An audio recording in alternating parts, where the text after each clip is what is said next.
Bueno, calibrando los mercados, esta escena en la que efectivamente pues todo se mide, pero sobre todo la inflación, que como ustedes saben, en el lado europeo está muy marcada por el Banco Central, por el BCE, como deseable por debajo del 2%, pero es que ya está en el 2%. Así que hay que ver cómo todo esto se va digiriendo. Saludamos a Víctor Álvaro González, socio fundador de Neste Finance. ¿Cómo estás, Víctor? Muy buenos días. ¿Qué tal? Muy buenos días, Luis Vicente. Tenemos un poquito de miedo a la inflación nominalmente, pero los banqueros centrales como que parece que no. ¿Piensan que va a ser tan puntual como para no tener que mover ficha? Bueno, como siempre, como he comentado ya alguna vez contigo aquí, la inflación es como el colesterol. Hay una buena y una mala, y la que les gusta a los banqueros centrales, que es cerca del 2% sin llegar al 2%, matiz curioso, pero vamos, alrededor del 2%.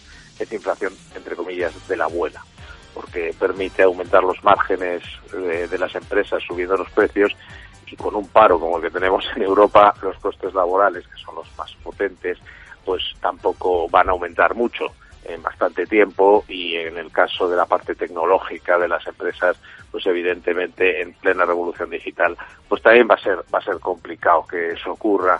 Y no te quiero decir en los servicios, donde cualquier empresa de servicios, yo que sé, del tipo que sea, no me refiero a hostelería, sino servicios, abogados, en fin, lo que sea, asesores, pues al final, si sube precios, se va a encontrar con que alguien hace una aplicación que lo hace todo mucho más barato y mucho más rápido y mucho mejor, con lo cual tampoco hay, yo creo, de momento, un enorme peligro. Estamos ante un cuello de botella, pero lo más importante es el hecho de que se ha alcanzado finalmente el objetivo del Banco Central Europeo. Llevamos años, pero años literalmente, y billones de euros de inyecciones de liquidez para intentar que se ponga la inflación en esos niveles y evitar y sacar a la economía europea de esa euroesclerosis y de ese riesgo de japonización en el cual se encontraba antes de la pandemia, y ya era muy grave ese riesgo. ¿Un riesgo que viene de qué? Pues viene de que los políticos europeos le han puesto un traje de cemento de burocracia, regulaciones, en muchos casos impuestos excesivos, pero sobre todo lo primero, burocracia y regulaciones a la economía europea, que impide el crecimiento y que nos deja muy atrás de un país como Estados Unidos, por ejemplo, o China, no te quiero decir, pero sobre todo por ser más comparable de Estados Unidos.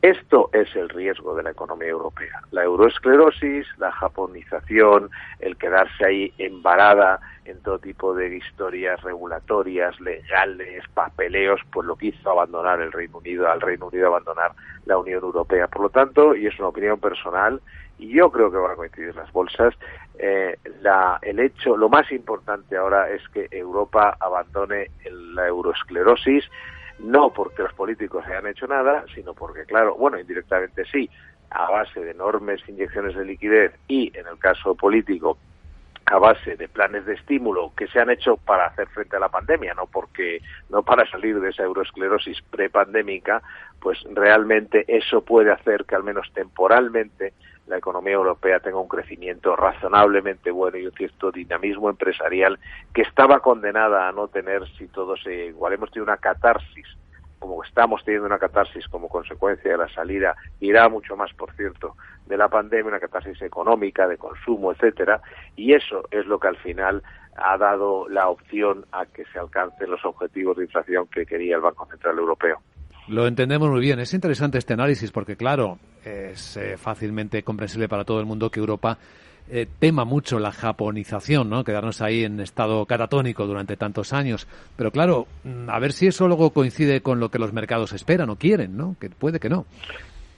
Sin duda, porque no siempre van en paralelo y el mercado tiene sus reglas. Es probablemente la regla más importante para invertir, que no puedes basarlo todo en la economía, en la macroeconomía, sino que los ritmos, los tiempos y muchas veces las reglas son distintas en los mercados, y obviamente los mercados priman las de los mercados. Puede ocurrir que la inflación no la vean bien.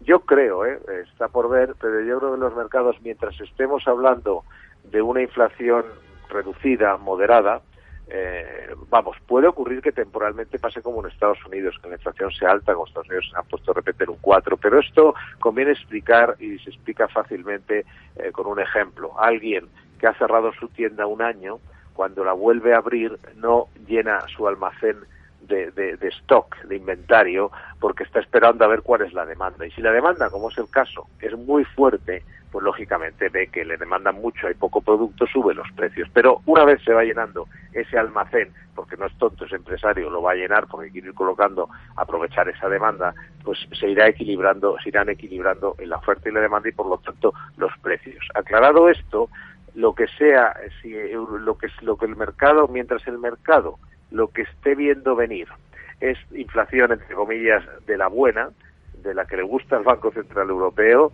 y a los bancos centrales en general, los mercados se lo van a tomar bien, especialmente en Europa, porque Estados Unidos no tiene un problema de euroesclerosis, Estados Unidos no tiene un riesgo de japonización, mientras que yo creo que los inversores son muy conscientes, y los economistas en Europa son muy conscientes de que Europa sí lo tiene, y por lo tanto todo lo que sea, digamos, es como la fiebre, ¿no?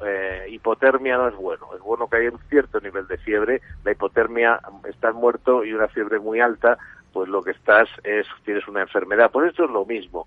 Una inflación cero negativa en Europa significa hipotermia. Y eso es lo que yo creo que más miedo podría dar a los mercados. Cierta actividad económica, cierto crecimiento, yo creo que a Europa le sienta bien. Y es complicado que en Europa en general, pero en Europa, en el medio plazo, en la situación europea concreta de donde venimos, tengamos una inflación muy alta. Ya lo veremos. Si eso ocurre, pues habrá que cambiar de estrategia. Pero de momento, en definitiva, yo creo que no es un mal dato para las bolsas europeas y van a seguir siendo alcistas. Muy bien descrito. Víctor Álvaro González, socio fundador de Nexter Finance. Gracias por compartirlo en Capital Radio y buen día. Muchas gracias a vosotros. Que tengáis un buen día.